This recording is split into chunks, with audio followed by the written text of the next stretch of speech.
Good evening, ladies and gentlemen. And you too, Trustee Melito. I'd like to call the meeting to order. And Jaden, could you read the land acknowledgement, please?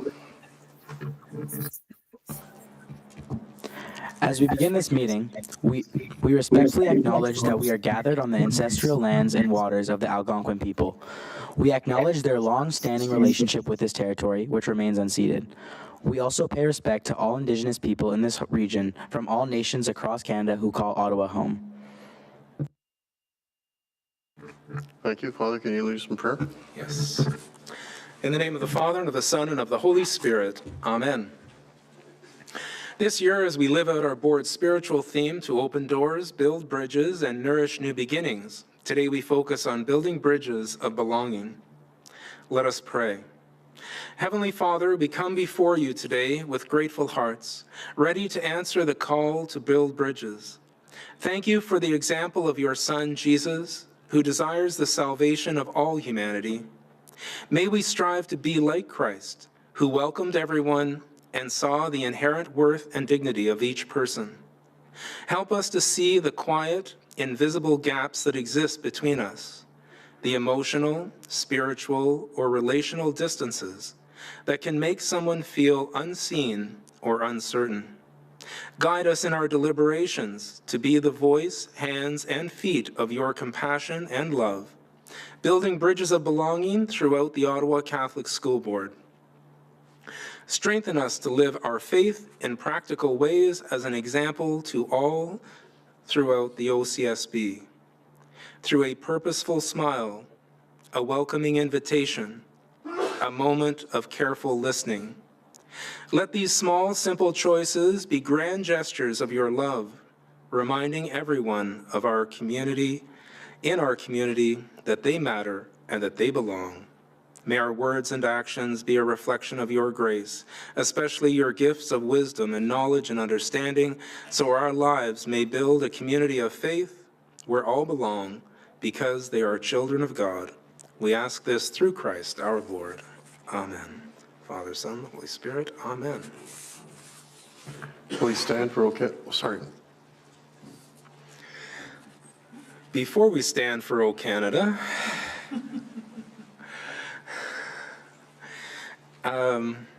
today we remember in our prayers the following persons who have passed away. Christy Block, teacher at St. Leonard Catholic School. Gary Lou Keeley, uncle of Debbie Keeley, superintendent of human resources. Giuseppe Frederico, grandfather of Stacy Hovey, vice principal at St. Cecilia School. John Vincent Holland, father of Margaret Balaberda, retired teacher.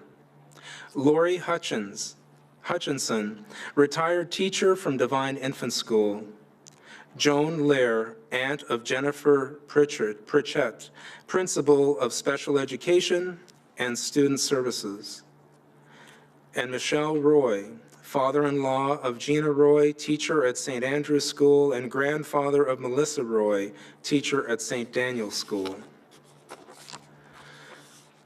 Lori Ann Kaluski, former teacher.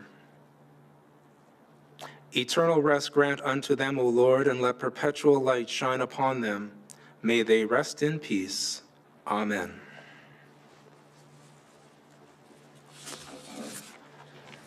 We can now stand for O Canada.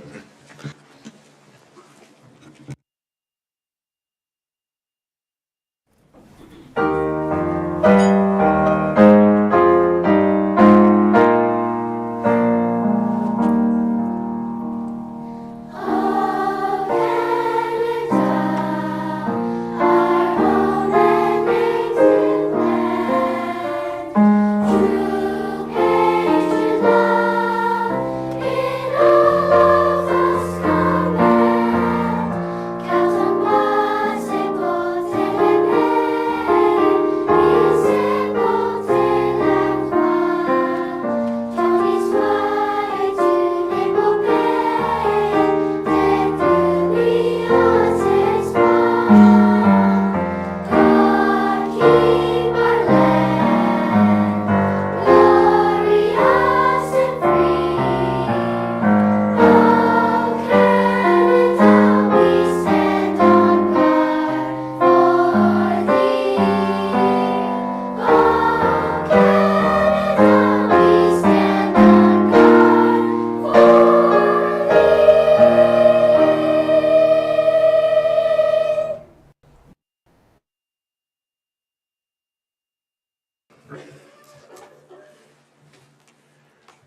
we have a new item on our agenda, and it's entitled Faith in Focus.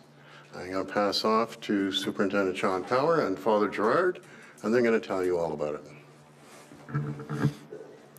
Through you, Mr. Chair, it's a pleasure to introduce Father Gerard Monahan, our board chaplaincy leader and also our apostolic vicar, who is going to speak today on the monthly spotlight on Faith in Focus. Welcome. Thank you. Faith in Focus. At the OCSB, our three-year spiritual theme invites us to live out our faith in practical and inspiring ways. Last year, we focused on opening doors, welcoming others, removing barriers, and creating spaces for shared learning and encounter. This year, we take the next step by answering the call to build bridges. When we speak of building bridges, we often imagine stretching towards someone far away, someone over there, outside our familiar circle. But sometimes the most necessary bridges are to those who stand right beside us. The distance to cross is not always physical, but emotional, spiritual, or relational. A quiet, invisible gap that can exist between people or communities, even in close proximity. Bridge building begins not with far-off plans, but right where we are. This past month, we turned our hearts towards building bridges of belonging and practicing real welcome. This is the kind of welcome that looks beyond the surface to notice those who may feel new, uncertain, or unseen.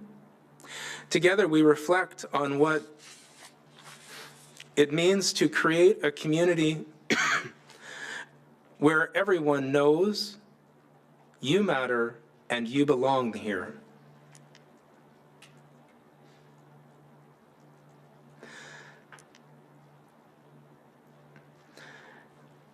We believe that belonging is not built through grand gestures, but through living out our faith in practical and inspiring ways. A purposeful smile in the hallway, a welcoming invitation to join in, a moment of careful listening. These simple choices help us to live out our Catholic faith in ways that enrich our whole community. As we look back towards the first month of school, we celebrate the ways our school community has lived out this call to belong.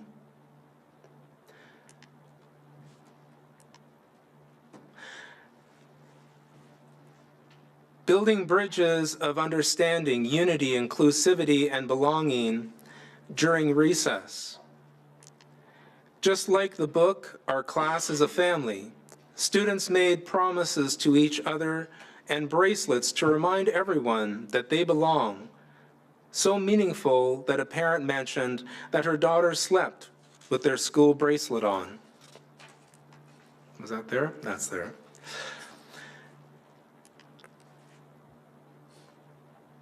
The grade ones participated in 6 Brick Challenge inspired by the spiritual theme. Students had a blast designing bridges while building new class connections.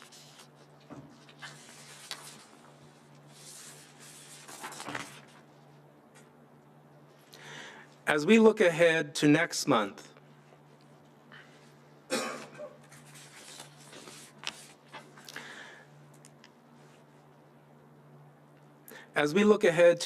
month's theme of building bridges of understanding, our community will be guided by the question, how can I listen with empathy and learn from someone who experiences the world differently than I do? And we pray, for open hearts and listening spirits, may we learn from one another with humility and walk together as a community rooted in respect and love. Thank you.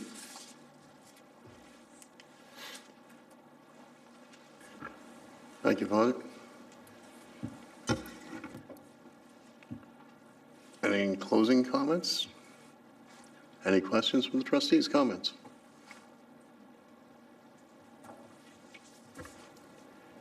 Trustee Simpson. I just wanted to say thank you very much. I really enjoy this new theme that we're going to be able to see what's happening in schools as we build bridges throughout the year, so thank you.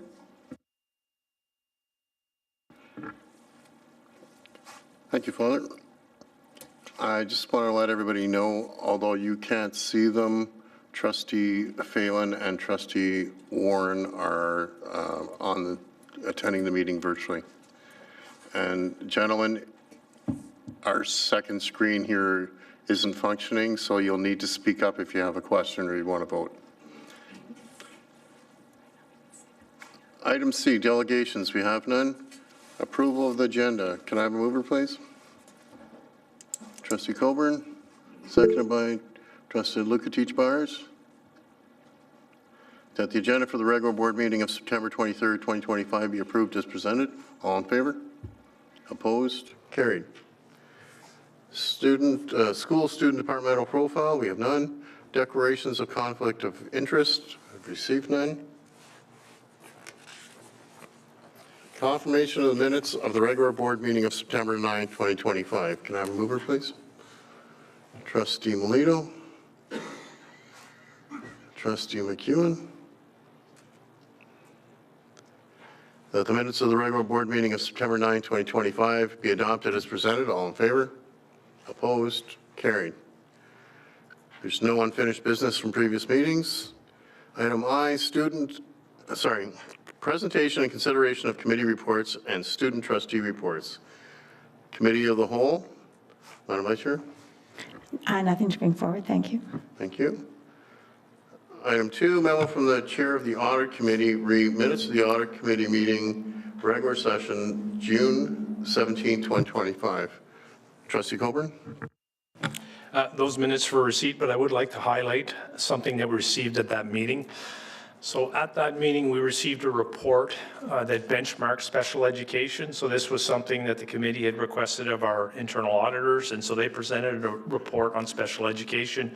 As a reminder, special education in this board is underfunded to the tune of about 25%, or about 25 million by my calculation. I'm not sure if I've got that number right, but that's most boards, I think, in the province of Ontario are underfunded when it comes to special education. So the report was a good report. It didn't focus on the financial aspects of it, but it focused on the aspects whereby the OCSB demonstrates significant strength. So I'm not going to read all of those, but there was a number of those, and it identified a couple of areas that we should focus on moving forward. So with that, I would present those minutes for receipt. And you're going to move the minutes? Seconder, Trustee Moore. Questions or comments? Moved by Trustee Coburn, second by Trustee Moore, that the memorandum from the chair of the audit committee dated September 17, 2025, containing the approved regular session minutes for June 17, 2025 audit committee meeting be received. All in favor? Opposed? Carried. Item J, presentation and consideration of staff or trustee reports. Item 1, memo from the superintendent of leadership and parent engagement, Summer Institutes 2025. Welcome, Superintendent Power, Ms. Bethune, and Ms. Jarrett. Welcome.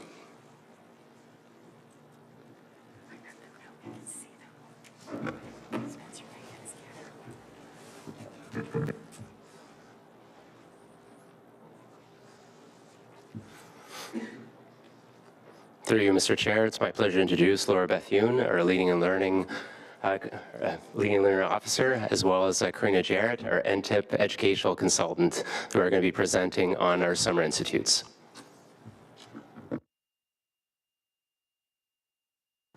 Thank you and good evening. It's our pleasure to be with you this evening to share with you a report and follow-up on the Summer Institutes program from this summer.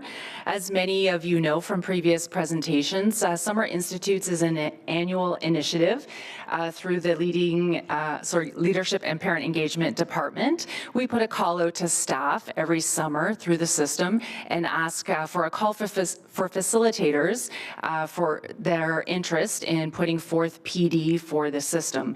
And what's unique and what's great about this initiative is that this is PD that is created for and by our system, by our own staff. And that's what we feel really makes this program unique. And so you can see on the slide in front of you, we had about 45 facilitators come forward this summer and present to the system, running 45 sessions that were offered over the period of 4 days. What I'd like to highlight is that registration is up about 12%. So we like to see that trajectory and the continued interest of staff, and that's interest from across our entire system. Summer Institutes is open to all categories of employees in the board. We are proud that we offer a variety of sessions that are open to all employees throughout the system. A lot of the sessions obviously are focused on topics that are very appealing to educators, but we do try to make sure that there are offerings for our support groups, admin groups, etc. We continue to be very flexible in the types of sessions that we're offering and how we're providing them. This does happen during employee vacation time, and the virtual format does continue to be very popular, as you can imagine, during the summer months. Continuing on the theme of the type of sessions that we offer, how we're offering them, and why they continue to be very popular with staff is this virtual format, which became very popular during COVID, as you can imagine. The sessions are open to all those employee groups that I mentioned, and we do continue to offer a wide variety of themes and topics: numeracy, literacy, equity, digital tools, just to name a few. And part of what also makes Summer Institutes such a great initiative is that it shows system-wide collaboration. This is professional development, highlighting the skills and abilities of our staff, not only central staff, but other staff in schools. These staff become system experts and share their expertise with their colleagues. And it also is a leadership opportunity for those staff coming forward to facilitate sessions. So when that call goes out in the spring for session submissions, they come into us, they're vetted centrally, and then we put together a schedule for staff that goes out in June. And so in keeping with board priorities, of course, we do like the sessions to be linked to deep learning and the global competencies to ensure that we are keeping on track with all those key priorities through OCSB. Something else that we wanted to highlight for you this year is also continuing with the theme of leveraging digital and AI opportunities, which you continue to hear a lot about through OCSB. The LT department came forward and offered 10 sessions along both of these themes, and they were very, very popular. Nearly 300 of the over 700 staff that registered were registering in sessions that were digital related and AI related. Some of the most popular sessions were around getting organized with Google. So we had about 80 staff register for these 2 sessions. Canva remains very, very popular with just over 60 staff registered. And then we had another session around Google's innovation frontier, which covered Gemini, Notebook LM. So these are all OCSB approved apps that staff have access through our OCSB central portal. So you can see that there's still a strong demand for staff to access AI productivity apps and to understand how to use them for themselves and in their classrooms. So these are some of the things I wanted to highlight, and at this time I'm going to pass the baton to Karina, who's going to share with you the rest of our presentation. Thank you, Laura. So this year we were very fortunate to have 3 amazing spotlight speaker presenters that focused on practicality of strategies for not just classroom teachers, but also administrators and support staff who participate in these sessions. And so our goal when reaching out to these guest speakers is to have sessions that focus on equity and inclusion, as well as innovation and teaching practice. So we're thankful to have Dr. Pamela Toulouse, who led a session on Indigenous education, Yanoola Akinranola, who focused on equity and diversity in practice, and Matt Eicheldinger, who focused on innovation and teaching practice. The sessions were well attended. We had upwards of 130 staff members who participated, and we also received some very positive feedback in terms of the practicality of the sessions. And as Laura had mentioned earlier, so all of our sessions needed to align with the deep learning framework, but the other piece to that was also ensuring that the board spirituals theme and strategic commitments were also embedded within each session. So there are a couple sessions on your screen that we really wanted to highlight and bring some focus to. And so one of them was from continuing and community education that focused on establishing a welcoming, respectful, and positive classroom community, but also school community as well. And so that really focused on opening doors with students and families. And there's also a session that focused on parent-teacher interviews that, again, focused on that building bridges, connection, and encouraging that respectful relationship with families. That particular session was well attended by classroom educators as well. And of course, we had our spotlight speakers where we were able to build those meaningful connections. And again, that was through the Indigenous education presentation as well as the equity, diversity, and inclusion presentation. And continuing to align with the board's strategic commitments, quite a few of our presentations did focus on establishing partnerships and building community. And the one on the screen is to highlight from one of our French sessions that focused on building partnerships among different schools within the system. And so this particular session focused on supporting students with developing their creativity and communication in French. All of our sessions also provide an opportunity for participants to connect with facilitators as well, to share resources, ideas, to connect with colleagues, and to network.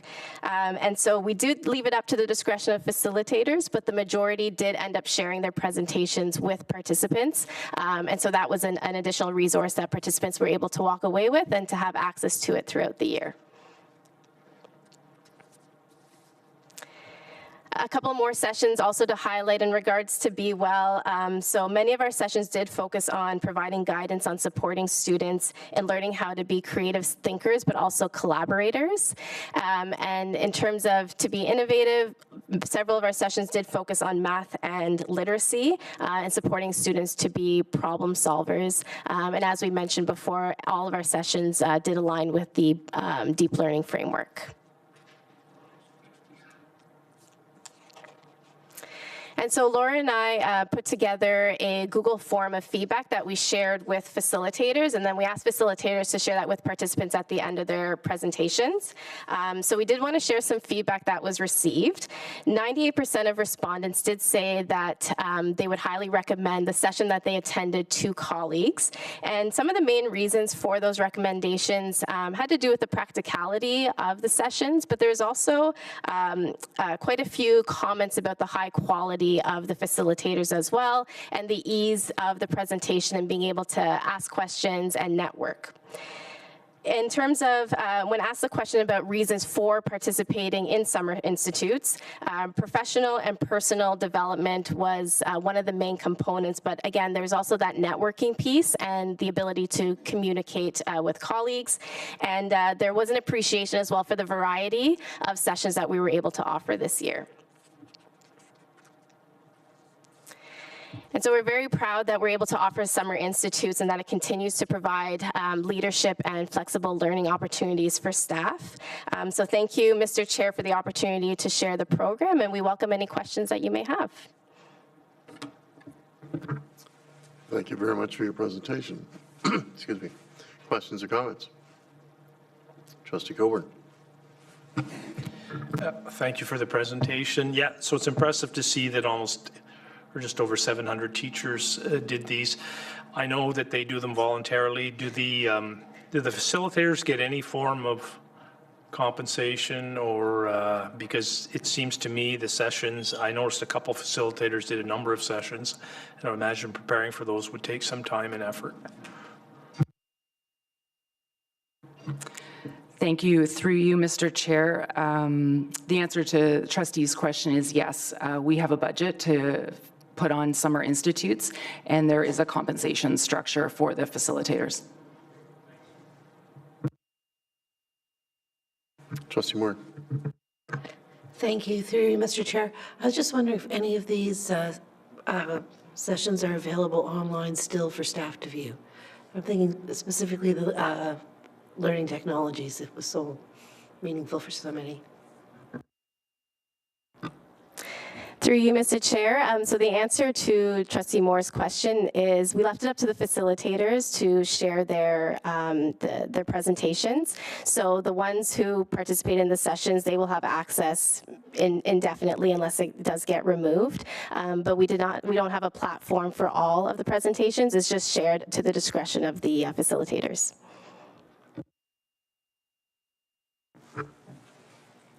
Jade. Thank you.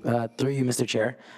You mentioned how you guys gathered 12% this year. How do you plan on gathering a higher trajectory for the upcoming years for facilitators to join the program?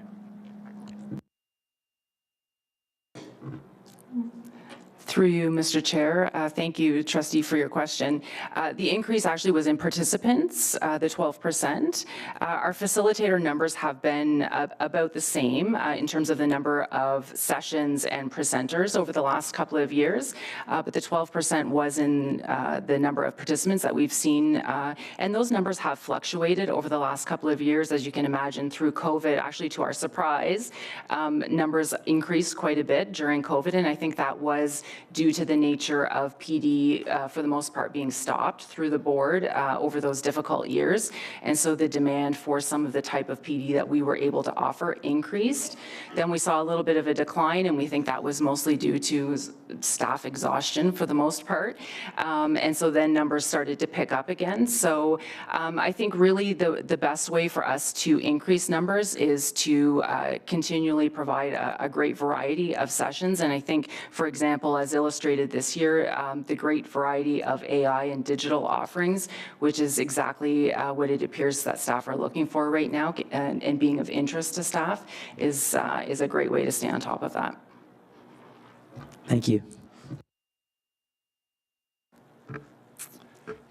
Kira. Through you, Mr. Chair. In regards to building bridges aligning with the spiritual theme and encouraging critical thinking in the students and interest in AI, what community projects or board initiatives in the future will be available for these students and student leadership to explore their interest in AI and kind of have these opportunities available to the students to participate in and be a part of? Through you, Mr. Chair. Thank you. That's an excellent question. So moving forward with the program, we do continue to look at the facilitators in terms of who will be a part of the program and presenting. So there is a vetting process, but we do anticipate to have even more facilitators, next year that are able to offer the topics that are the focus for that particular school year. And then in terms of supporting students, so all of our sessions are aimed for all staff. The majority of participants are educators, so classroom teachers. So there is that trickle-down effect. So the educators are getting the learning, and then they're able to translate that into the classroom. Thank you. Any other questions or comments? Thank you very much, ladies, for your presentation. Can I have a mover, please? Trustee Coburn. Seconded by Trustee Moore. That the memorandum from the Superintendent of Leadership and Parent Engagement dated September 17, 2025, entitled Summer Institutes 2025 be received. All in favor? Opposed? Carried. Thank you.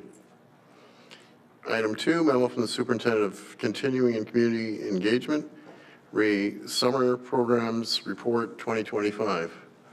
Welcome, Superintendent Hopkins, Roberto, and Lucy. Welcome. Thank you, Mr. Chair. I'm joined this evening by colleagues Roberto Denuzzo and Lucy Minkova. Lucy serves as the coordinator for international and Indigenous language programs, and Roberto is the program coordinator for continuing community education. We're pleased to have the opportunity to share an update on summer programming. The programs we will discuss this evening are in addition to the credit programming that was presented on September 9th by lead summer school principal Stacey Hovey and Associate Director Ben Velati. So through the Continuing and Community Education Department, the board provides educational opportunities for a broad range of learners, many as young as 3 years old, while also serving adults well into their 80s. The summer months are a busy time for department staff, and as this slide shows, this is a brief summary of some of the department's responsibilities.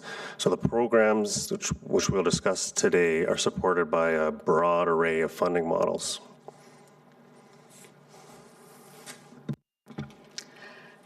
The International Languages Elementary Summer Program is ministry funded. It ran in the month of July for 5 weeks, and more than 1,800 students took advantage of these language learning opportunities. We were pleased to see a 3% increase over previous years. We had 6 schools and a virtual program, and we offered more than 13 languages, actually 14.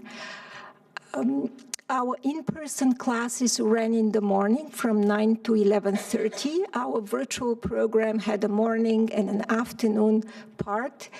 For families who are looking for a full-day solution, we partnered with afternoon camps, which was a very successful partnership. So each of our 6 schools had an afternoon camp on site. Some highlights. In addition to very rich language learning experience and exposure to different cultures, we also had a chance to promote our fall program and increase enrollment. So we are very pleased to see now in the fall better enrollment than what we had in September last year. This was also the first school experience for 4-year-olds who started school in September. It provided very good opportunities for high school students to get experience working with children, to get office skills. It was also an opportunity for teachers trained abroad to get their first job in Canada. Thank you. So adult ESL classes were offered at all 3 of our dedicated adult sites. In total, 17 classes ran from July 7th to July 25th, providing instruction for 494 students. Funding for ESL programs, which is free to participants, was secured through the Ministry of Labor, Immigration Training, and Skills Development. As has been the case in the past, large wait lists had to be managed by the department. It was unfortunately not possible to provide programming for all of the adult newcomers who had registered. Here we see a slide of one of our adult classes who participated in a potluck lunch. This particular class was led by instructor Ann Ong. We also received federal funding through Immigration, Refugee, and Citizenship Canada to support LINK programming. LINK stands for Language Instruction for Newcomers, again, at no cost to learners. Access to LINK programming is restricted by the federal government to permanent residents and convention refugees. We offered a sign language class taught by Armand Brennan, who himself is deaf. All of the participating ESL students were also deaf. The photo that's displayed here is of students signing, "Have a good summer, have fun, and smile."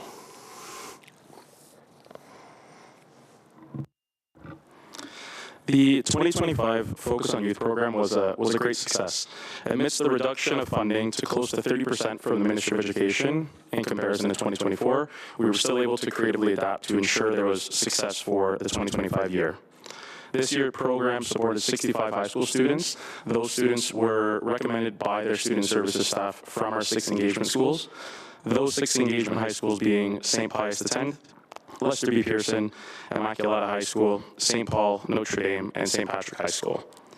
Students in the Focus on Youth program participated in a 6-week paid work placement over the summer as either a camp counselor assistant, which is located at one of our 20 community sites, or as a caretaker assistant located at one of our OCSB schools under the guidance of a head caretaker of the building. Throughout the program, students were guided by OCSB staff members, which includes educators who do monitor their day-to-day progress throughout the program. There is an administrator, which is within our board a vice principal, who is providing that overarching support to the educators. And then there is also a program coordinator participating in the program, providing the back-end support as well. The 2025 Summer Learning Program, which is led by Principal Jennifer Pritchett from Special Education and Student Services, collaborated with 4 of our elementary schools, 3 of which were new this year to this given program, and they were providing programming to vulnerable students during the first 3 weeks of July. Programming included an educational component in the mornings with the focus of helping reduce learning loss from that school year. The afternoon was then followed by camp activities, which was provided by one of our continuing education service providers, Active Camps. They essentially were having the children participate in engaging activities revolving around computer science, revolving around physical literacy throughout that afternoon portion. This recent addition of the afternoon camp portion to the summer learning program has proven to be extremely beneficial to the overall summer learning program. The large reason for that is now you're essentially providing full day coverage, which is extremely incentivizing for those families hoping to participate in that program. Summer camps they're always a blast, whether you're a student or counselor or staff. There's lots of smiles, lots of excitement, lots of fun going around. We're happy to report that for 2025, it's arguably our biggest year. We had over 5,500 campers throughout the months of July and August, providing full day coverage for families and, of course, positive memories and experiences for all youth involved. Programs were coordinated in collaboration with 22 different local service providers, 4 of which were new as of this year, and they were offering a multitude of different activities. Some of those program offerings, it's quite diverse. It does include a range from physical activities, sports, to creative arts, cooking, mindfulness, many broad topics, and that is also scheduled across 21 of our different school locations throughout those July-August months. The summer camp planning begins as early as the December of the year prior. It is very important for us to also recognize the support of our planning and facilities department, who work very closely with us as they do permit us school access in those break periods as they collaborate with their own school maintenance projects during that time.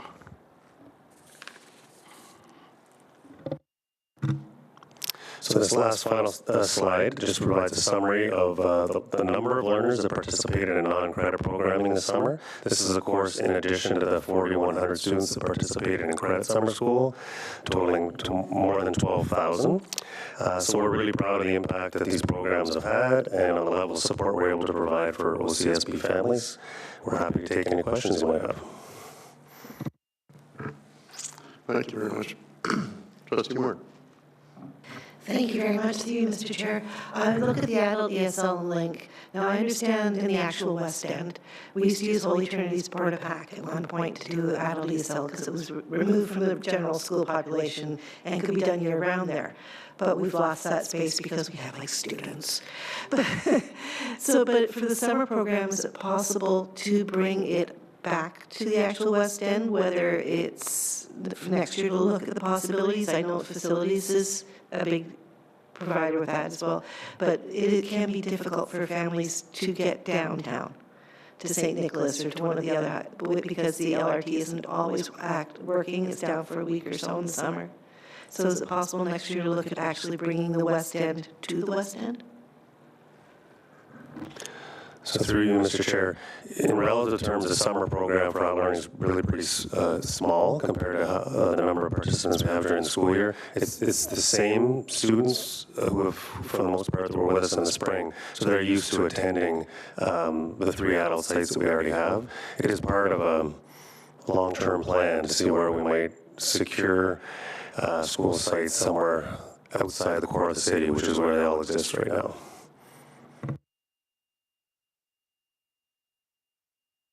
Trustee Horn. Thank you for the presentation. For the summer camps program, you identified 22 service providers. Can you give me an idea of what type of service providers, not all 22, but just an idea of who those folks are? Through you, Mr. Chair, thank you for your question, Trustee. These, the service providers essentially do go through an onboarding process and it initiates with an expression of interest form. They get vetted and whatnot, and they oftentimes are similar vendors that you may see in an elementary school during the school year. For example, to name a few, jungle sport might ring a bell where children are learning climbing skills. What we try to do our best for is whenever we are vetting different service providers is ensuring that we are offering a very diverse opportunity of programming. So, which is why it wouldn't just be multi-sport everywhere. You will get a mix of, okay, if a child wants to learn about science, great, we have science camps. If they want to learn about anything relating to the culinary aspect, we have cooking camps. And you know what, if there's children really interested in computer science, there's a solution for that too. So in terms of out of the 22, there is a good balance of a mix, and those are all local vendors, which actually many of them are existing educators in our board or retired educators who've branched off to offer a specialty form of education. Trustee Simpson. I understand that you don't have the funding that you need for the ESL demand. Is there any way that we can appeal to the government to let them know that we are not, in fact, able to accommodate the demand that we have for that program? So through you, Mr. Chair, Marian Kayed, who serves as a manager in continuing community education, she's in constant contact with the ministry, and she shares on an ongoing basis how we could support a greater number of students. We were able to ramp up in quick order. Now, we don't have additional school sites, but sometimes we're able to rent in community centers and office space because we don't have the same needs as a regular school site, as elementary school would require. We build a program plan based on the amount of funding received through the ministry, and that's remained sort of stagnant the last couple of years, and that's despite the fact with Bill 24 and some other pressures, the salaries have gone up a little bit. So we are in constant communication. We have a meeting coming up, and it's shared on a regular basis that we could increase the size of our program if permitted.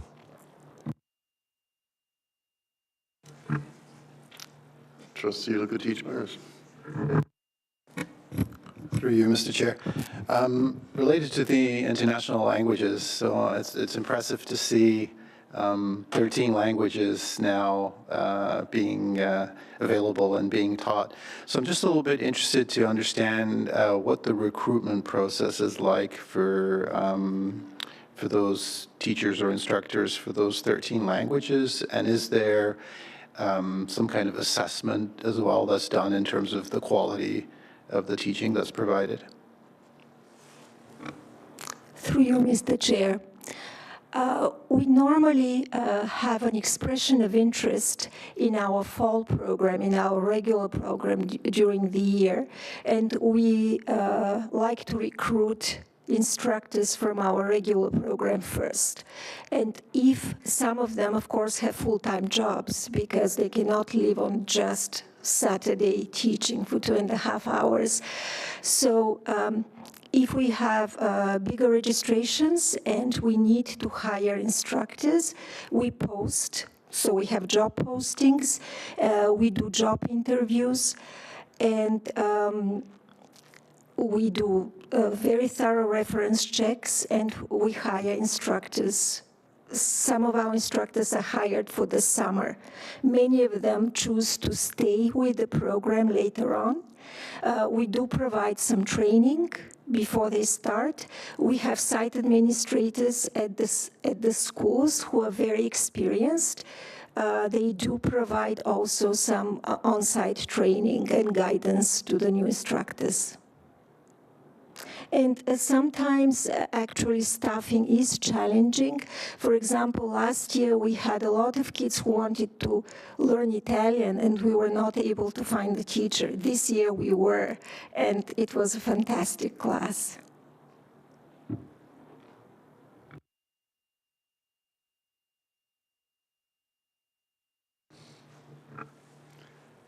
Trustee Simpson. This is my age-old question that I ask every year, and I know it's difficult to sometimes get some of these school sites, but my question is, how do we provide accessibility to all of our summer camps for all of the children that live across the region? It sort of piggybacks on what Trustee Moore is saying, in that we, hopefully that, there's sites for the West End, equal in the East End and Central. How can we devise, or do you try and devise a plan that takes all that into account? Through you, Mr. Chair, thank you for the question, Trustee. It is a very fun puzzle piece that begins, as mentioned, as early as December, where essentially how that process operationalizes is we coordinate directly with planning facilities regarding, are there any major school projects planned? If there are projects that are planned by planning facilities, there are times where they work very well with us in terms of the timing of those projects as it relates to the timelines of our tentative summer programming.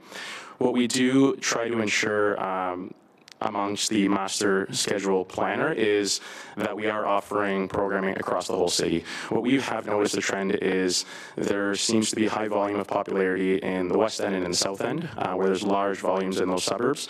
The East End, we have popularity as well. What's interesting is all of those school sites, especially the big high school sites in each of those suburbs, do have summer camp programming on offer by the OCSB. We currently find that the popularity amongst those in terms of enrollment, in terms of revenues brought into the board, do lean more towards the West and the South End. But in terms of the operational plan as the summer is organized, it is part of the plan that when a provider is inquiring about running their program in a certain part of the city, we do analyze to inquire about if there's already hypothetically sports programming happening there. We might deny the request and say, you know what, we're hoping to have something different in that part of the city because we already have a different type of programming. So all the providers have to work in coordination with each other to a certain degree so that as a board, we are offering equitable opportunity and diverse opportunity across the city.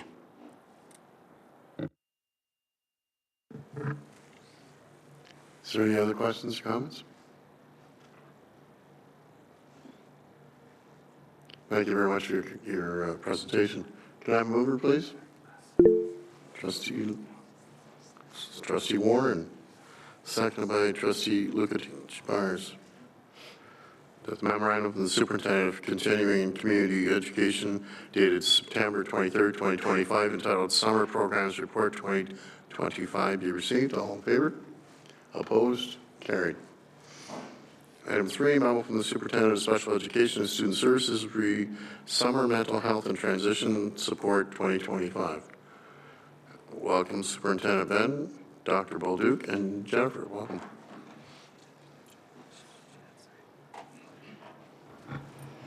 Good evening, through you, Mr. Chair.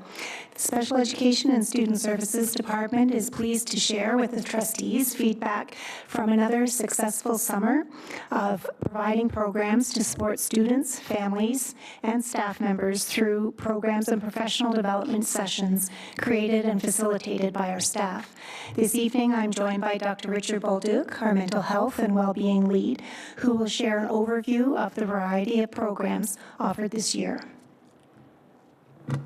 Good evening, everyone, through you, Mr. Chair.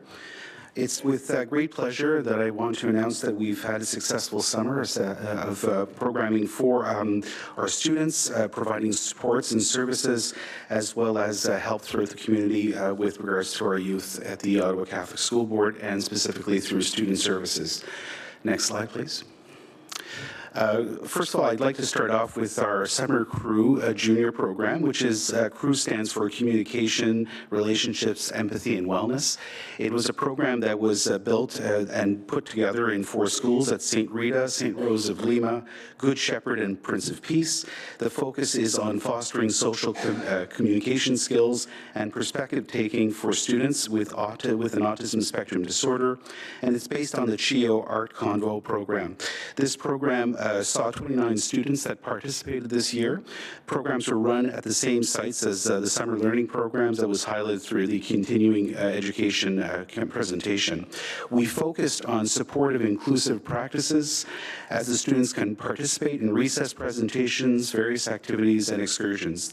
The crew program focused on real-life activities like games and fun, turn-taking, conflict resolution, conversations during meal, and excursions into the community. Next slide, please. We also built a little later into the summer supporting student transitions, and you can see the numbers here. We had well over 3,000 students that participated with 228 teachers and 53 educational assistants. The focus was on all schools that looked at providing transition visits and student-specific supports to foster a safe, caring learning environment, building relationships, and developing student independence and confidence. So students during this period met with students and parents at the end of August and at all schools. There were several different formats, including individual meetings, school tours, and larger orientation meetings for older students and parents to attend. Schools also receive additional educational assistance support to help out put programming in place and support students with the adjustments of the new learning environment that they're going to be coming into. So again, over 3,000 students, and both supported by teachers at the end of August and well throughout the beginning of September. Next slide, please. We also had various OCSB and community summer partnerships. As was mentioned a little earlier, we had our Busy Minds program that looked at supporting over 70 students. We also have the Learning Disabilities Association of Ottawa Sunshine Camp with 27 students of support. We offered to Crossroads Summer Camp, and we had 10 students that participated there as well. We also offered to Roberts Smart the summer camp profile that exists there. We always offer it year by year, but depending on the climate and the students that are in the site, sometimes it'll work, sometimes it won't. We continue to have that partnership with them and offer our student services. So Robert Smarts will be offered again next year with if the money is there and we have the supportive programs, we'll continue to offer. And finally, we had our mental health workers with the summer learning programs with 122 students that applied and were involved in that program as well. Next slide, please. Just to give a little bit more information about Busy Minds. Busy Minds is a program, a community education that's offered through a camp, which offers free summer camp opportunities to OCSB students. Just to give a scope of this, we started with 1 week, we went into 2 weeks, and last summer we were able to offer and support 3 weeks of camp for students. So this is a wonderful program that we will continue to build, and we're building on success year by year, and also starting. We heard earlier that camp programs and planning starts well into December of the year. We're going to be getting into the programming knowing that we're likely going to have funding again next summer. So our summer programs are in expansion, and through special education and student services, we see the importance of inclusion and making sure that we have camp opportunities that are offered to students depending their condition, their family situations, but offering free camps through those processes is of greatest importance. So just the purpose of it all is to initiate and help offer fun camp opportunities to children who may experience those barriers in accessing traditional paid camp programs that we're able to offer to students for free. Next slide, please. So through the Busy Minds camp, it's important to understand that they also, and we're working at collaborating and developing with them, but they have programs that fit yoga and mindfulness, for instance, dance fit. We're looking at evidence-based movement, mindfulness, enrichment programs for kids. These summer camp features and fun are engaging rotation of activities where kids can go from one station to the other and experience a variance of different activities. So nature exploring, art expression programs, and of course, just plain old water play days that are so important for kids. So we're pleased to say, and we were able to report that not only were children going, but they were able to bring their siblings as well. So there's a wonderful community aspect and feeling to that. And that's exactly what we want to work at when we're working in tiers in mental health. And if you've heard me say this prior to this presentation, we're working at that tier 1 level of community involvement across our communities and schools and in the city. Next slide, please. We also had more Tier 3 based programs, which is the involvement of direct clinical supports. We had 3 social workers that provided continuity of therapeutic support to students and families across the system. We also provided support to encourage non-attenders to return to the school in the fall, so that when school ends, there's always a sense of connection that we're able to make sure that we're able to bring or invite the kids and have them contributing to the fact that they want to return back to school. We see that when school ends and there's that time of stopping at school and then the return, always a very difficult one. So you see how these programs all overlap into one another, including the student support programs through August and September. So clinicians made themselves available. We didn't have that last year, but they were available in schools to support and access OCSB supports. And we were able to also back up and support with supervisory processes through myself, as well as the social work lead, that were also available throughout the summer to support these clinicians if there were any difficulties or if urgent care models or processes needed to be engaged. So this is just as important that when you're operating in the summer, you do have to have a very thorough system of review to make sure that people are supported. And finally, the last slide, please. So just to summarize everything, we also had summer writing projects. So in a multi-departmental staff fashion, and that includes several of the departments here, we had 8 educators, 1 principal, clinical leads, and clinicians, as well as 1 chaplain that were involved in 6 various projects and a video module. The focus was on such programs as the individual education plan training modules. We had a heart and mind integrated cell for equity, access, and belonging. We also looked at improved attendance structures.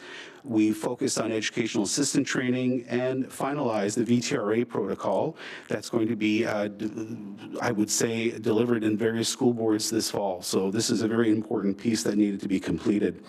And also on human trafficking, supporting to school staff, and also a video module for parents to encourage regular attendance in the young learners across our system. So that summarizes the various programs that took place over the summer. We are very busy in the summer here at the OCSB, as you can hear, and it's nice to see that we are also supporting our special education and student services that are so needy in our system.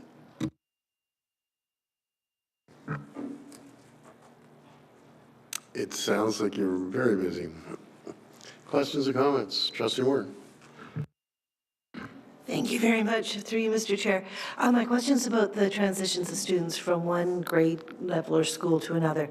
Do we ever survey our parents at the end to see if the families have found what we do most useful, what the parts say, or things they would like to add it on?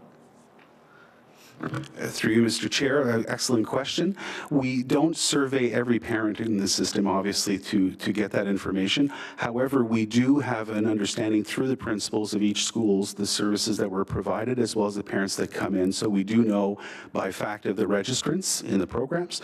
We know that there was attendance, so this is how we're able to keep the data, of course.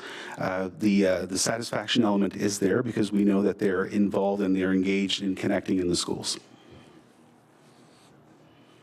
Trustee Simpson. I actually have 2 questions. I'm trying to sneak them in. The first one is the Busy Mind programs sounds fascinating to me. How do kids get into the program? Is it through a referral?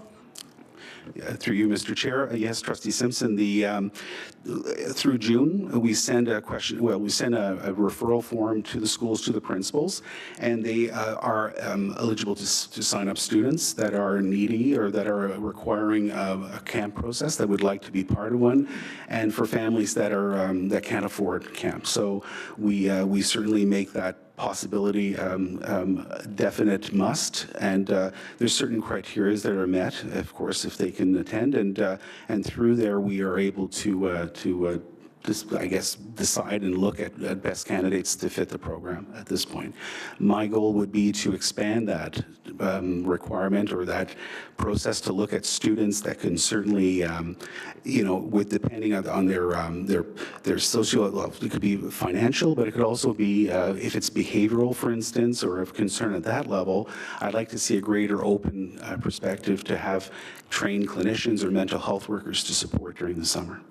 But we are working with limited people power in the summertime, so certainly that would be a dream. It's a great aspiration. My second question, if I may.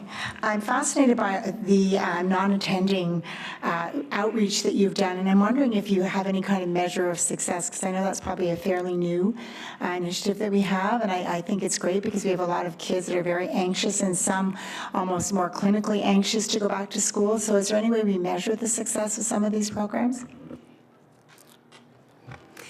Yes, we do measure, through you, Mr. Chair, we do measure the success of clinicians who have been working with students who have been non-attenders, and we do collect that data. We do need to submit that to the ministry, and it is on an ongoing basis. So we will be making a presentation actually to the trustees later on this year to share that information. But with the implementation of our new attendance strategy, we're into year 2 of that now.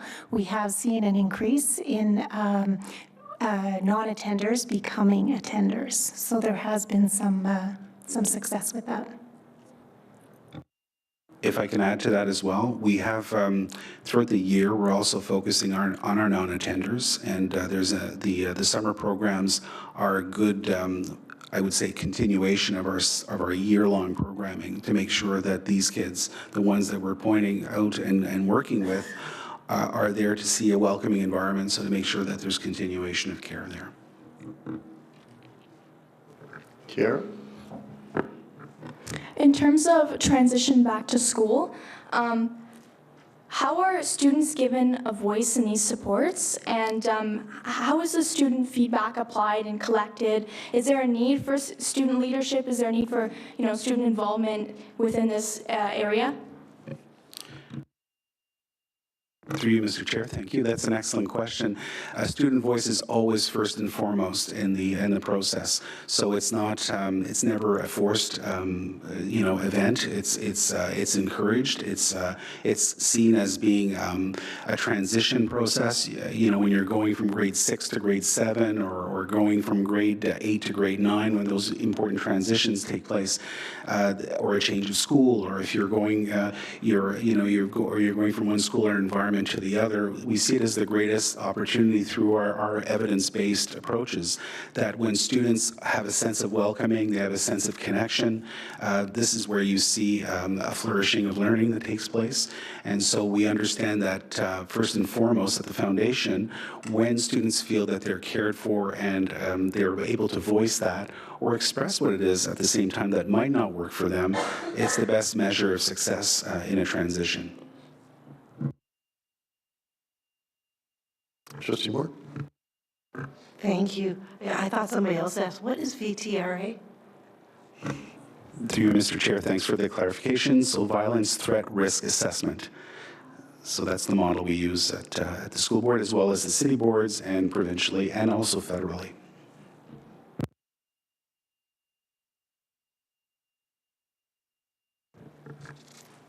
Any other questions or comments? Thank you very much for your presentation. Can I have a mover, please? Trustee Simpson and Trustee McEwen.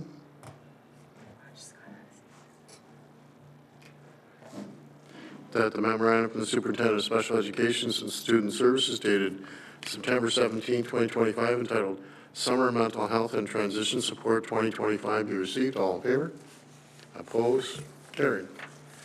Item 4, memo from the Associate Director of Business Affairs, read financial statements for the 10 months ended June 30th, 2025. Welcome, Superintendent Chimmins and Ms. Downey. Thank you, Mr. Chair, and I will turn it over to our Manager of Finance, Shelley Donnelly, to present this report. Good evening. I'm pleased to present the June 30th interim financial report representing revenues received and expenditures spent from September to June of our 24-25 school year. Starting on page 4 of the report, as a reminder, the actual reports as of June 30th, noted in the third column, were prepared using the cash basis, reflecting cash received, committed, and paid through September to June. It does not reflect the actual year-end financial position or surplus deficit of the board. There are also a few things to keep in mind when reviewing these statements that may result in some unexpected comparisons and percentages in the numbers spent this year. These include the first, the final 25-26 teaching and principal vice principal group pays that represent 5 times biweekly pay to cover summer months was not paid until July 3rd this year, so was not included in this report. These will then appear lower than usual. Second is that prior year results do not include the provision for contingencies related to new collective agreements that had not yet been paid as of June 30th, 2024. Also, there were some Bill 124 payments that were not included in all of the different categories in last year's budget. And finally, the prior year core education funds received seem to be trending higher than usual due to advances for the Bill 124 payments owing. So keeping these items in mind, you will notice that current year revenues are consistent with our expectations at 90% for core education funding and 94% for other revenues.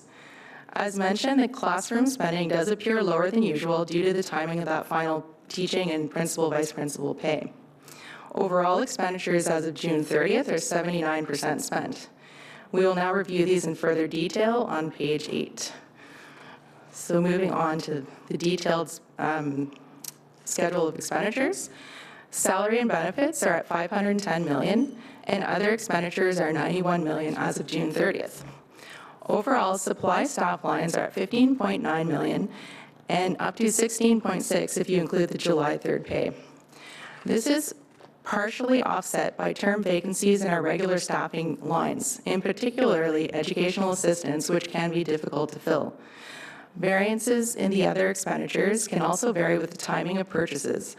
For example, the administration line seems to be trending lower at 75% spent, but this is due to special projects that had occurred over the summer. Also of interest, there is a higher than normal favorable variance on special education other expenditure line, and this is due to the fact that the ministry is no longer allowing the deferral of SIA funds. On page 11, the other revenue details various special grants and other funding that our board receives. Special grant funds received to date are as expected with related agreements and contracts. Some items to note are community use of schools are almost double our budgeted amounts, and City of Ottawa funding for EDP does reflect some advances that will be transferred to our 25-26 school year. Moving on to page 13 is our statement of capital activities. Unlike the operating statement, we have not included commitments under these expenditures, as some of our commitments span past this fiscal year and would not be comparable to the budgeted amounts. Total commitments as of June 30th were $28.5 million. Actual expenditures spent to date on capital projects are $38.6 million, which includes land for Fernbank Elementary School and Barrhaven South High School. The middle section of the statement shows financing activities to fund the cash flow of our projects, for which the board finances through short-term bank borrowing until we are reimbursed by either the Ministry of Education or educational development charges for land. We have also included a new breakdown on the schedule that shows the total funding receivable from the Ministry of Education as well as EDCs for your information. That's the end of this report, and we can answer any questions. Thank you very much. Questions or comments? Trustee Coburn. Just a comment. Thanks for your presentation, Shelley. Audit committee met last week, and we reviewed these statements as well. And with that, I would move this.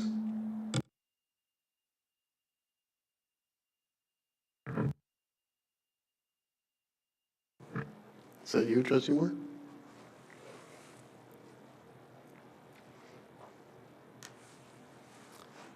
That the memorandum from the Associate Director of Business Affairs dated September 17, 2025, entitled Financial Statements for the 10 months ended June 30th, 2025, be received. All in favor?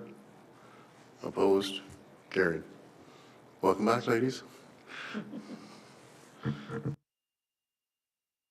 So thank you, Mr. Chair. I will pass it over to Manager of Finance Shelley Donnelly to present our annual investment report for 2024-2025. All right, thank you. In accordance with the board's policy on investments, we are pleased to review this routine annual investment report for the 24-25 school year. School boards are only permitted to invest surplus funds with specified low-risk investments that do not exceed 1 year in compliance with Ontario Regulation 4110. These can be found for your information at the end of the report. When considering whether to invest or not, the board's projected cash flow is reviewed to determine periods where sufficient surplus is expected for an extended period of time. The cash flow considers the needs for capital builds and other operating expense requirements. The projecting and timing of these purchases and disbursement is key in this strategy. Given the board's favorable operating bank interest rates, it's generally more favorable to keep our cash in our current account versus short-term investments such as GICs, which offered similar or often lower rates.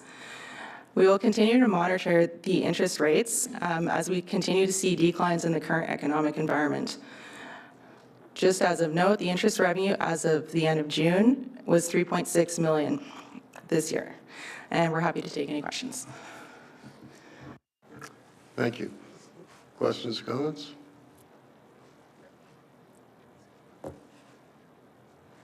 You're so clear. Trustee Phelan, are you moving that? Trustee, do you have a question? No, he said yes. Yes, okay. Seconder? Trustee McEwen? That the memorandum from the Associate Director of Business Affairs dated September 17th entitled Annual Investment Report be received, and that the investment strategy for short-term investments as presented be approved. All in favor? Opposed? Carried. Ladies.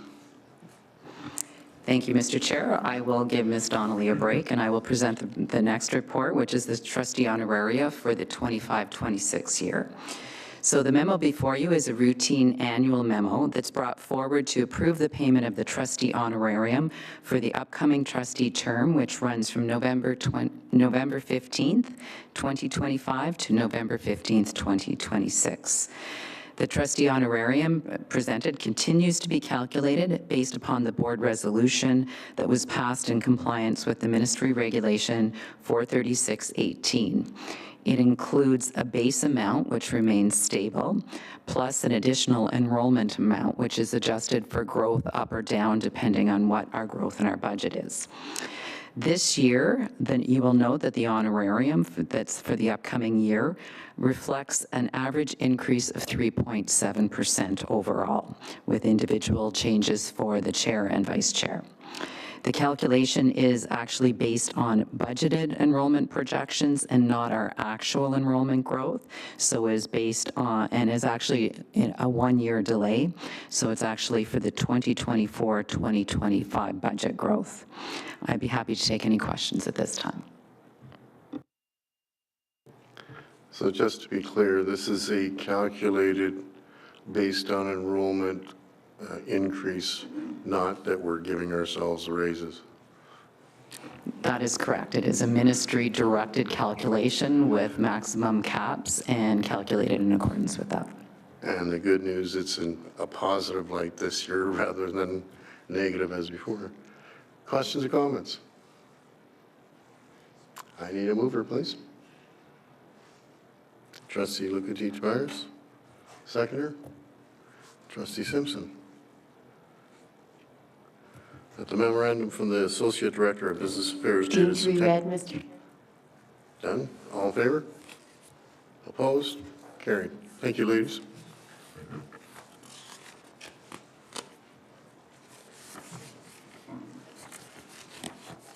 Item 7, memo from the Superintendent of Planning Facilities re 2025 capital priority submission. Welcome, Superintendent Valla and Mr. Baxter. Good evening, Mr. Chair, and thank you for the opportunity to bring forward our report. I'm joined here tonight with our Manager of Planning and Construction, Ian Baxter, who will be making the presentation on the Capital Priorities Project plan, which is due in a very short period of time for October the 8th. So, Mr. Baxter. Thank you, Superintendent Valla, and good evening, everyone, and happy to be here. Through you, Mr. Chair, on September 8th, just as the new school year began, we received notice from the Ministry of Education regarding the launch of a 2025-2026 Capital Priorities Program. Through this program, the province allocates capital funding to school boards for projects such as new schools and additions. The ministry will once again consider funding projects that are both urgently required and shovel-ready for construction. A shovel-ready project is one where land is owned by the board or able to be developed in a timely fashion. A repeat or previously completed design is used for construction, and reliable cost estimates and timelines are available. So a bit of background. Our 2024 capital plan identified 5 short-term priorities. Finding a solution to accommodation pressures being experienced at St. Rita, St. Augustine, and St. Gregory schools. Additions to Guardian Angels Elementary School in Stittsville and St. Patrick's High School in Alta Vista. A third elementary school to serve students in Riverside South. And a new high school in the Mer Bleu area of Orleans. 4 of these 5 projects were subsequently submitted to the ministry for consideration as part of last year's call in September. At that time, unfortunately, we were unable to submit a request for our number 1 priority, finding a viable long-term solution to the pressures at the aforementioned St. Rita, St. Augustine, and St. Gregory, as we were in the midst of exploring opportunities at that time that might become available. As a result of our 2024 submission, in January of 2025, we received notice from the province that a proposed 6-classroom addition to Guardian Angels had been approved by the province. So where we stand now, we have 3 remaining unfunded projects from our 2024 submission.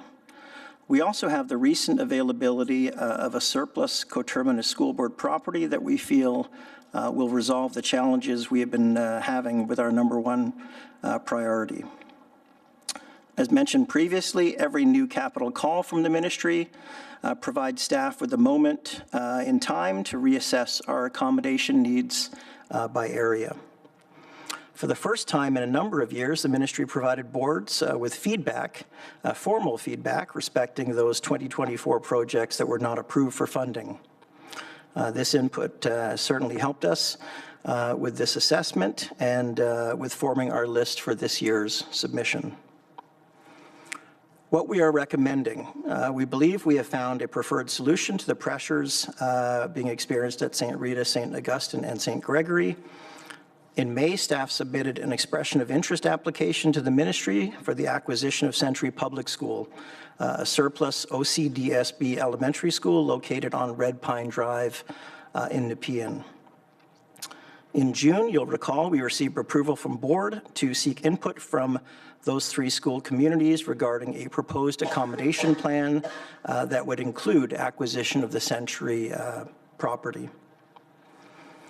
I can report back to you, feedback received to date has been overwhelmingly positive. Over 70% of respondents indicated support for the proposal. And in addition, I think the concerns expressed that we received were not really about the accommodation solution itself, but about the setting of future boundaries and the impact of student movement on individual families. Staff are recommending that we include acquisition of the surplus Century property in our 2025-2026 capital priority submission as a means to continue our advocacy for this important project. We are again recommending submission of a business case to support the future opening of a new high school to support students in Orleans. Major residential developments continue to result in significant pressure on classroom requirements at both of the existing schools that serve students in Orleans currently, St. Peter and St. Matthew. St. Peter is forecast to have an enrollment of 2,325 students and a utilization rate of 147% by the year 2029, in 5 years' time. At that time, the school is estimated to require the use of 26 portable classrooms. By 2029, the same year, St. Matthew is projected to operate with a 148% utilization rate and a need for the use of 20 temporary classrooms. That figure includes the use of the porta-pack that's on site. This is, of course, as a result of ongoing new development in its boundary and also the recent redirection of the Good Shepherd boundary from Lester B. Pearson High School to alleviate pressures being experienced at that school. Input received from the ministry recommended that this project be resubmitted for consideration. The project was supported last year, but did not receive approval due to the volume of need across the province and the amount of funding that was available to meet that need. In order to provide needed instructional space for St. Patrick's High School students, staff are again recommending that a 12-classroom addition be submitted as a capital priority of the board. St. Patrick serves students within the Alta Vista Hunt Club area and currently has an enrollment of 1,676 students in a building with a permanent capacity of 1,434. We added 3 portable classrooms this summer to support the school, and there are now a total of 8 on site. Enrollment at the school also is projected to continue to increase over the next 15 years. We are not recommending the inclusion of a 3rd elementary school in Riverside South for this round of capital priorities. The land that will contain that new school is not yet serviced, and development in the area has progressed a bit slower than previously anticipated. The 3 recommended projects represent our most urgent accommodation needs at this time. While the ministry requires us to submit these in a ranked manner, from staff's perspective, I think it's fair to say they are all equally important. In terms of the next tier of projects, secondary needs in Barrhaven South and elementary needs in the Manotick area are 2 that we will be focusing on in the near future. As always, the ministry will conduct its own independent review of the board's submitted list of capital priorities. Funding decisions are made solely by the province based on the results of these reviews. And I think as Superintendent Valla had mentioned, business cases for the 2025-2026 capital priorities process are due in just a little while on October 8th. And I think with that, I will leave things there. I will leave things there and answer any questions that trustees may have.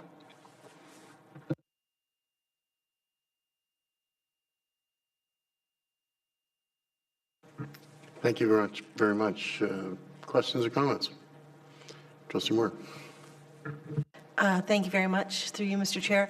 I do support the priorities. I got out my capital plan. And I was looking at the medium. It's also got a Canada North Elementary School that's looking forward on your list.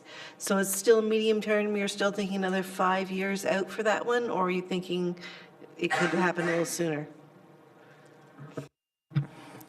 Through you, Mr. Chair, and in response to the trustee question, I would still put an elementary school in that Canada North Community Design Plan area, March Road sort of area. I would still put that probably in the even 7+ range at this point in time. Just with the rate of development, it's coming.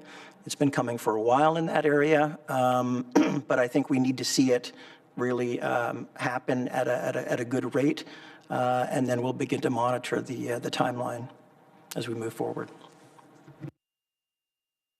Trustee Molino.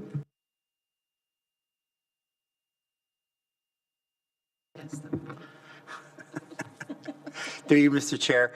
The Century Public School, all said and done, are we looking September 2026 or September 2027 if everything goes through?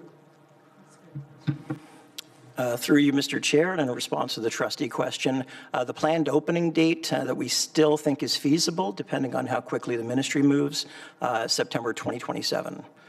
There is work that, once we acquire that building, once funding is approved, we acquire the building, there is some work that we're going to need to do. Obviously, I think it has been vacant since 2017 in that range, so there is going to be some work that we're going to need to do in order to welcome students back to it, but we still think that September 2027 is a viable date for reopening that school.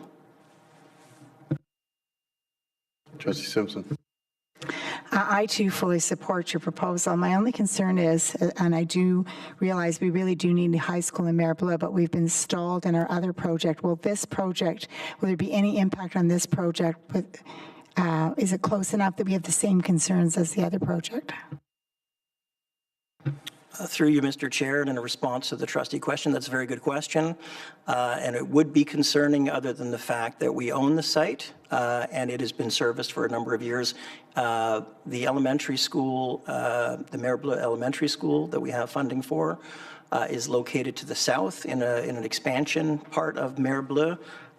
The secondary site that we own is to the north. It's at the corner of, I think, Brian Coburn and Jerome Joidet. So we're good with that.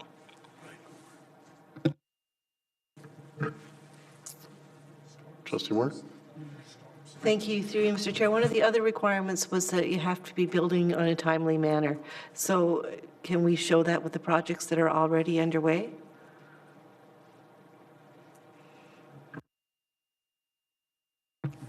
Through you, Mr. Chair, and in response to the trustee question, I think we are generally showing that to be the case in terms of those 4 projects that received funding probably about a year and a half ago. St. Philip, we've mobilized on site. Elementary school in Fernbank North is on schedule for September 2027. And the high school is still scheduled for September 2028. Good progress is being made there. The one that the trustee, the previous question had referenced, I think is the challenging one, and that's the Maribyrnong Elementary School. We're working on a plan as we speak, and we've been working on it with development stakeholders, the city, and a number of engineering firms to find an interim servicing solution for that. That was originally scheduled for September 2026. We are looking at September 2027.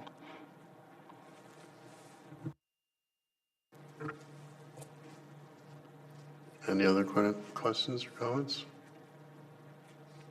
I do have a comment. I'm very happy to see that our first 2 requests, or sorry, 2 of the 3 requests are for school areas, not outside the Green Belt, not in suburbia, not in expansion areas where it's all new houses, that we're reinvesting back into the core of the city. I'd be just a little bit, how would we say it? Biased for St. Pat's, seeing I've represented that school for many, many years. So it's well needed, and I was there last week, and of course I got the tour by the principal on where they need the expansion as they're now sharing lockers. So it's well needed, and I hope the province understands that and funds it. Thank you, gentlemen, for your presentation. Can I get a mover, please? Trustee Melito and Trustee Coburn. That the memorandum from the Superintendent of Planning and Facilities entitled 2025 Capital Priority Submission dated September 17th, 2025 be received, and that the recommendations contained therein be approved for submission to the ministry. All in favor? Opposed? Carried. New business? None. Notice of motions? None. Confirmation of the action report. Can I get a mover, please? Trustee McEwen. And Trustee Moore. That the action report of September 9th, 2025 be received. All in favor? Opposed? Carried. Administrative announcements. Madam Director. Thank you, Mr. Chair. I do have a few announcements. First of all, I'd just like to congratulate our BEN, our Black Employee Network. They had a great conference here on Saturday. Thanks to Prince Uhuru, the Superintendent of Leadership and Parent Engagement, for his support of our BEN. We had great keynotes and great workshops. on our Saturday theme this Saturday, September 27th from 11 to 2 here in the board office. We're having an event called Indigenous Family and Community Event. And so again, that's Dr. Aharo's department. And we'll be inviting all of our Indigenous partners in the community to join us in introductions and a meal. Number 3, I believe you all know about Christian Community Day. So I'm trying to get the name of it right. It's the former Shaw Center, now known as the Rogers Center. So it is the conference center attached or right by the Westin Hotel. And so that will be on Friday, October 10th. And again, all trustees are welcome. I think you've all received your invites and you've RSVP'd, but in case you have any other details, just see Superintendent Sean Power or myself. And for those of you that I won't see at Christian Community Day, I believe our next board meeting is just after Thanksgiving. So happy Thanksgiving to all trustees. Thank you, Mr. Chair. Thank you. Just let everybody know that maybe our large audience, that if you notice that some trustees are wearing orange shirts and most of us have orange ribbons on, because this is our last board meeting before National Truth and Reconciliation Day. And someone whispered in my ear a minute ago that he would like to thank the 2 new superintendents on their presentations today. Welcome to the club. And the most important part of the evening is I need a mover to adjourn the meeting, please. That'd be Trustee Melito and Trustee Phelan, that the regular board meeting of September 23rd to be adjourned at 8:33 p.m. All in favor? Opposed? Carried. Thank you. Thank you, Scott. Thank you, Chair. Have a good night.